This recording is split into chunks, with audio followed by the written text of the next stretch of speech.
Welcome to Sports Wrap Up. My name's Ken Brown. It's February 8th, 2023, and I'm here. I'm joined with Odds Jones. How you doing today, bud? Pretty good, pretty good. We gotta apologize to the viewers, I guess. We're one day late, and that's because we were playing hooky at the Red Wings game last night. Oh gosh, great experience for me and my son. Just first time hockey in the mix. Great seats. Yeah. To see the speed and the power of the game so up close and personal was nuts. Yeah, well, you know what? I looked at you after the Oilers scored that second goal. Just bang, bang, wrist shot, top of the net. You went, I'm like, yeah. I'm like, that's those in tight wrist shots. That was a perfect one too. And even when it's Bertuzzi scored the first one, and he slid down and did the pop-up slide. I thought that was sweet. And then later on, I saw that that's a thing, right? Because there's other people attempted that similar shot from the knee with just like a pop-up.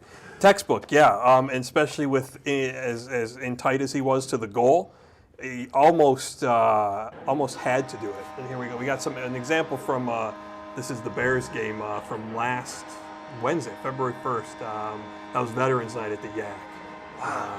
They won that game, beat up on was it SMCC? I think it was 9-2, I believe, was the finale. Here they had just scored the goal to go up 2-0. No, man, you see how much stamina it takes to stay on those skates and go backwards and still going fast and jumping boards with all that equipment on. I just got a real affinity for hockey last night, so I appreciate that. It was funny because there was a stoppage at 19:30, so 30 seconds into the first period, and you looked at me and you kind of had a grin, and I was like, "What?" And you were like, "They're already changing lines." Like, yeah, they change quick, and sometimes it's line matching. One coach may see something and throw out a different look, so the coach responds like, "I get out there." Yeah, no, and I saw the strategy of it, and being a person that likes multiple sports, the strategy when they push the goalie when it's a penalty, I get it. I'd be amped for that as a coach. That'd be one of the things I'd be trying to showcase quick as I could. So no, man, I appreciated that. It was really good, and Wyandotte won 9-2. Which moves them into almost 500, I believe. We'll go some local hockey scores here. Let's see, the 28th of January, this is Ann Arbor Pioneer, fell to the Wyandotte Bears 3-2. January 31st, New Boston Huron 6-4 over Neil's hometown of Southgate. February 1st, Riverview Gabriel Richard 5-2 over Mighty Woodhaven. And then, the game we were just referencing, Wyandotte 9-2 over St. Mary's. And you know what's nice about that? As a public school kid myself and as an advocate for public schools, it's nice to see a public school smack around a private school. Yeah, because you would think in most cases that private school will have more resources to do different things, whether it's recruiting kids to come play hockey specifically, or just the money to put into the program. Nicer equipment, even. Yeah.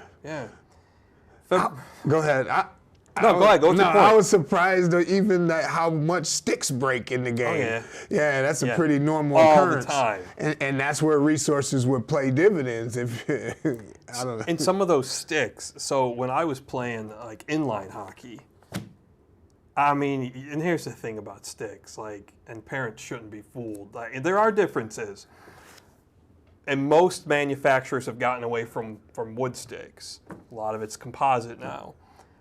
I sometimes played with a $15 stick, and I played with a $160 stick. It isn't so much the cost of the stick; it's the curve, it's the weight of the stick. But even a $160 stick, that's kind of on the low end, which is, there are $300-$400 hockey sticks, which it's as a parent, how do you afford such a thing? No, but it's similar. Like softball, there's $300 bats that we have to purchase and different stuff like that. but they're less likely to just crack in half, right? Right. They're less likely to just crack in half. You take it one slash in hockey, and your stick explodes. Especially the composites, because they attach the shaft at the bottom of the shaft attaches to the blade of the stick. That's the point of contact. You get just the right slash right there, boom. $300 out the window. Now, when you think about the composite, though, that's interesting because I know with the modern day softball bat, she can't leave it in the car if it's going to be under 40 degrees. So, and it's a composite bat, so we got to take it out the car every time. Obviously, well, I don't know if it's obvious, but I would think that the stick wouldn't be the same because you're already playing on ice. I don't know how cold it could necessarily get. Yeah, I guess you have to look with the manufacturer. It might depend on time of exposure. Okay. Yeah, it was funny playing hockey because there were some cheaper sticks. I think at the time, what were they? A Koho brand. It's like a Koho Mario Lemieux I used to use. Simple stick. I liked it. It was about a $15 stick. But then I also used Easton Synergy. So about a $150 stick. I liked those too because they were lightweight. And my buddy recently joked during our hockey days, I had a nice wrist shot. I couldn't skate well, but I had a nice wrist shot. And he used to joke, he's like, yeah, you carved it down to a sickle. So, I get some whip on it. Yeah. All right, let's get back to these scores. Yeah, for sure. February 3rd, Neil's hometown got a W, defeated Bishop Foley 5-1. And on that same night, Trenton 2-1. Trenton over Alpena in a shootout. That was part of the showcase there. Okay. February 4th, Grosjean doubled up Wyandotte 4-2. And Allen Park torched Southgate 9-1. That's a rough night for the goaltender. And then a couple of games coming up today. We've got, I think Wyandotte's at Trenton tonight. Yeah. Wyandotte at Trenton, that's a 7:30 start. And then Saturday, the 11th, Wyandotte and Utica, 5:40 p.m. That looks like that one's out in Utica. Yeah, I believe. Yeah. And then we got a lacrosse note on here. What do we got here? Lacrosse. This is co-ed. 2 downriver area schools are going to add lacrosse to their spring sports. You want to guess what? You want to guess the districts? One's Woodhaven. Yes, Woodhaven and Allen Park. Woodhaven and Allen Park. Okay. Yeah. But I like that. My kids, they had an interest club in PAL for lacrosse. So it's basketball on grass, with a baseball feel, and I guess soccer as well, right? But it's a good game. I think that it could be fun. Yeah. And they're making it kind of cool because it's co-ed, so I'm not thinking there's a bunch of pressure, not that it's not competition, but I would think that you'd have an opportunity to learn the game and get in on the ground floor. Yeah. So I would say let's try to get Wyandotte signed up for that. It can't be too much to get the lacrosse sticks. Yeah, I don't know that they're as pricey as hockey sticks. Hockey is terribly expensive. No, but I like what lacrosse brings, to the table, and it just gives more kids the opportunity to play a sport. So I'm for it. And I think from an exercise perspective, good to get kids involved in sports, and obviously socializing and teamwork. It's not always just that sort of the jock mentality. There's a lot of benefits to kids being involved in sports. But if you only have the traditional sports that kind of, the jock appeal is almost baked in, like football. Yeah. And I'm sorry, not just anyone is going to play at the high school level. That's a rough game. Some of the positions are highly specialized. So I think, the more sports, the better. More opportunities for the kids. No, that's good. Lacrosse. Yeah, we're stepping it up a notch downriver. Yeah. Yeah. On the hardwood, the Wyandotte, the boys actually on yesterday was that February 7th. They played Allen Park. Allen Park beat them 49-33. We got it up on the screen now. That loss drops Wyandotte to 4-7 in the conference, and Allen Park's 8-4 in the conference. No, that's the boys' side. This is on the boys' side. All right, we got the girls up on the screen. Okay. Yep. But that's the boys' side. Wyandotte is 49-33 loser to Allen Park. There we go. And then Woodhaven beat Carlson 58-48.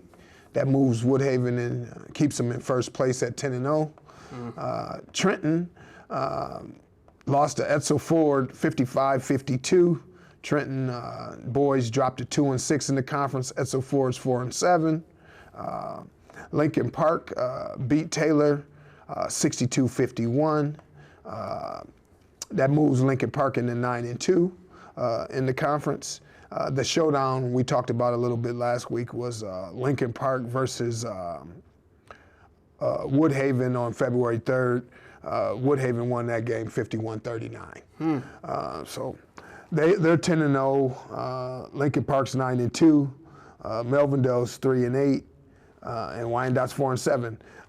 On the February 3rd, Wyandotte did beat Edsel Ford 51-35. So it looks like they're maturing as we get close to March here, and hopefully they can improve that record. They're kind of middle of the pack with that 4-7. But of course, Woodhaven standing out with the 10-0, and Lincoln Park's 9-2. We had a chance to see Lincoln Park, so we know that Lucky Luciano and the gang are pretty tough. Yeah, they've got some athletic kids. The only thing when we went to that Lincoln Park game, and it's hard to gauge for one game, but I maybe mentioned it to you. I did wonder in that game if, sensing they had maybe a talent or a depth advantage, that they weren't showboating a bit, because they missed a lot of shots, if you remember. They could have, their shot selection, I suspect, may have been different in a closer game. Yeah, but I think it's kind of what we talked about when we referenced it in the past, and we're just seeing more evidence of it as of late. But sometimes you live and die by the three-pointer. Yeah. And your field goal percentage can look a lot worse if you are shooting threes, jacking up threes. And I think that they were kind of victim of that. Yeah.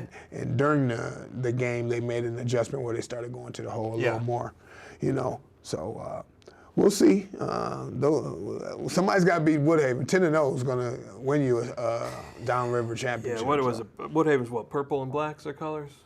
Definitely purple. Definitely purple and black, I think. Purple and black attack, yeah. It's just all across. I mean, their whole athletic department just, I want to see the coffers flush with money, I suspect. Just flush. Yeah. And I've been downriver probably 10 years now. But did that just happen where Woodhaven and Brownstown connected, where it's Woodhaven and Brownstown? It's a good question, because even driving through that area, even to this day, I'll kind of be like, am I Woodhaven or Brownstown right now? So, yeah, I don't know. I mean, it's good tax base anyways. That's pretty evident. Yeah. No, and I only say that because it seems like they may have gotten a few more athletes once they combine the squads. Yeah. So, on the girls' side, yesterday Wyandotte lost to Allen Park 41-36, which was really a close game.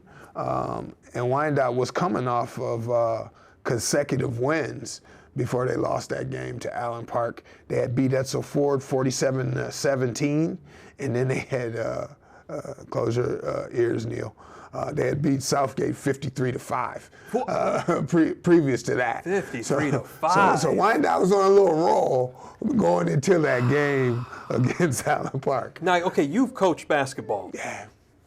I hear 53-5. Like, initially, I'm thinking, part of me is like, did they even slate a full team? Because they have to, right? Yeah. They got to have at least 5 players to start, I'm sure. So their bench has got to be desperately short. Yeah, I mean, it's hard for us to say, but definitely they were having a rough shooting night. I bet you they shot 7% or something crazy. 5, that's a 3 and a 2. It's pretty hard over, 48 minutes to, yeah. And without having seen the game, it's easy to sit here and maybe like criticize the coach, be like, why'd they run it up like that? But then again, maybe they didn't. Maybe their foot wasn't on the gas. So, I mean, when you were coaching, were you ever in situations where you had to tell your kids, like, all right, like, the outcome is not in doubt. Let's win with some class and not humiliate our opponent. I think in that case, the best thing you're going to do is at some point in time, you're going to put in your reserves. Yeah, You know? sure. Let me get So some you're playing gonna time. put them in. Now we're not pressing, but we're still working. Sure. Because You don't want to develop bad habits. Right, and if Judy gets hurt in a big game, I want to make sure that you're comfortable coming in and performing. You know, but I think it's a fine line. I think way more in baseball, I've seen it where people are still stealing bases at a certain point, and you're more like, right. You know, like I don't think that you have to score right now. Now, in professional sports, every once in a while, a game will get out of hand, and you'll hear the commentators maybe even comment on, oh, they're running it up. Now, professional sports, it doesn't bother me one bit. I'm like, you're a professional athlete. You're being paid millions of dollars. If you're getting spanked out there and you don't like it, do something about it. Like, you're a pro athlete. To me, it drives me nuts. If I'm watching, back in the late 90s and early 2000s, I always thought the Wings were a bit guilty of this because they were a powerhouse team. There was some nights they'd come out, they'd be up 6-0, 12-minute mark of the second period. And I'm just like, I'm going to see 10 goals tonight. And then you could just tell, like, word had to have come from the bench, like, all right, boys, we're going to roll 4 lines, but let's take the foot off the gas. You'd even read sometimes in the papers. I remember a game back in 2002. Perfect example. Wings were playing the Rangers, blowing them out of the water. And New York's coach, the next day in the paper, this is when Scotty Bowman was the Wings coach, he said, thankfully, he's like, Scotty called the dogs off. Well, whatever. That's your choice as a coach. But as a fan, don't you do that. Like, you professional, you keep going. That's what I want to see as a fan. Yeah. But I think it's a fine line. So last night, the Nuggets get up 30 on the Timberwolves. Jokic has a triple-double by halftime. At the same time, it's 100-75 in the third quarter. As a coach, I want to take my players out before someone gets hurt in a game that doesn't make a bunch of sense right now. So I think that on every level, there needs to be a person that's taking that into consideration. Sure, yeah. What's enough of a lead, right? Right. Whether Bowman said it's 5-0, or if it certainly was enough, but I got you. As a fan, But especially in basketball, I mean, especially in the NBA, we've seen a 25-point lead may not be safe enough in today's game the way they shoot threes. No, you're right. But you definitely want to get playing time for your bench, and make sure that your stars aren't being put at risk unnecessarily. And I think at the learning level, though, like in the high school game, what I would want to make sure is that I'm keeping competitive players out there with my bench players. You know, I want them to have the point guard that will be running the offense so that they can work on things for real, that they can get through the offense. Yeah. So that's the other part I would take into consideration if it was my team. And one thing that would concern me as a coach, if I'm the coach and I've got a big lead, is frustration for the other team or even embarrassment, and then they start taking cheap shots because they know the game's over. Yeah. And you're risking your kids. Yeah. Let's face it, these are still like they're young, call them young adults if you want, or they're coming into adulthood, but illegally they're still kids, they're under your charge. You don't want anyone on the opposition or that opposition coach, even forbid, if like just not a coach that has the best interest of student athletes puts in a player maybe like in a goon role. It's like go get an elbow to that kid. Like we're getting embarrassed. Yeah, and I think that's probably more acceptable in the pros. I don't know whether that would have a way into high school athletics, but as I was saying about the stealing bases, I see where it gets you to the point where you're saying, let's throw it behind them, and see what happens. Now, yesterday also, Woodhaven beat up on Carlson in girls basketball, 53-35. And then the day before, they actually, she still got it up there, yeah. Yep. The day before, Woodhaven had actually beat Lincoln Park too, 49-25.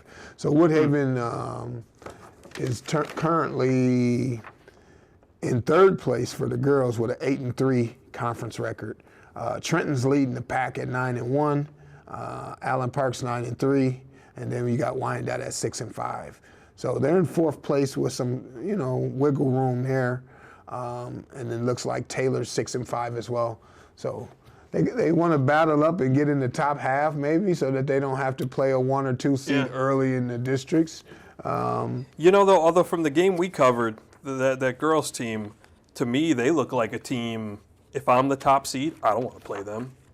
They could be rough and tumble if they wanted to be. And to me, if you're one of those teams at the top, you come in with that pretty sparkling record, that's the exact type of team you don't want to run into. And Joe, I don't know if you agree with this, but I would think that that's where I want to be if I'm in the middle. You know, I would want to be the one that's getting better and better. Yep. But Hitting your stride. they don't want to see me Right. once we get to the end, Yep. right? Yep. That's kind of what you're building your team on as a coach. Yeah. You know, especially if you're not starting out as top notch. The districts, we talked about districts, and districts are coming fast. They're coming fast for wrestling. Wrestling districts actually start this weekend, the 8th and the 9th, for team. And then individuals are going to start on the 11th of February. So wrestling's coming towards an end. Hockey's regionals will actually start February 20th. And then bowling, Coach Marty, and we didn't hear from him. He didn't email Local Sports Wrap Up to tell us how the Lady Bears bowling team's doing. But they're starting regionals February 24th and 25th, so maybe he's getting them prepared for that. Of course, basketball, they're going to start in March, March 8th for March Madness. Joe, the other thing that was kind of cool was that the MHSA, they have like honorees. They've been honoring these kids. And it's a local kid that was honored, Brendan Pater. He's actually playing hockey for Riverview Gabriel Richard. So he actually was one of the scholarship recipients last year. So that scholarship is going on again where it's some criteria, some tough criteria that you have to meet. One of them is having a 3.5 grade point average. The other is being a varsity athlete, having a letter already. And then you got to write an essay about what sportsmanship work means to you. But they're going to give 10 kids in the state a scholarship through the MHSA. So apply. Yeah. I would look on the website to definitely look. We know how precious college dollars are right now, so you want to make sure that you get as much as you can get. Absolutely. And MHSA has some for people. It gets, I went through it as a student, and I can say that I wish I had applied myself a little better in that department, because college is expensive, and not just the tuition, but all the other costs that come along with it, and anything that you yourself or your student can do to increase those skids to help alleviate the economic impact it's going to have on your wallet, it's worth pursuing. I'm telling you, the thing is so important. And I saw my daughters apply, but my daughter Kayla, she had a class. One of her classes was to apply for scholarships. Wow. It's like an independent class her senior year. And it worked wonders. You know what I mean? She, beyond softball, she got a United Negro College Fund, and she doesn't pay tuition. Yeah, Thank you, Kayla. But she doesn't pay tuition. She's getting all scholarship dollars to attend North Carolina A&T, and as a parent, that makes you feel good because now you can send a little extra money that you're talking about. Get you a little lamp or something. Get you a little desk. Something for your room. And I'd much rather be paying that than paying on tuition. Know that. And make sure upon graduation you get yourself a little job so Dad can take an early retirement.